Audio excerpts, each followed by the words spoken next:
राज्यात सध्या पोलीस भरती प्रक्रिया सुरू आहे.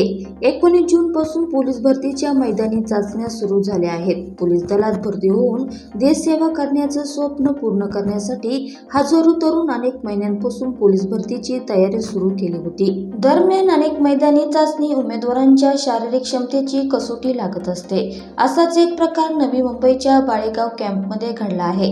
धावण्याची चाचणी सुरू असताना एका 23 वर्षीय तरुणाचा मृत्यू झाला आहे. अक्षय बिराडे असं मृत्यू झालेल्या तरुणाचं नाव आहे.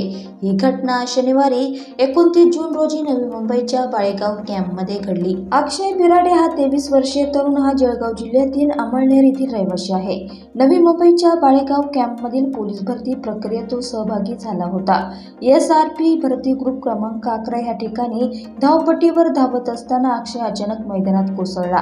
त्यानंतर तात्काळ त्याला कळवामधील छत्रपती शिवाजी महाराज रुग्णालयात दाखल करण्यात आले.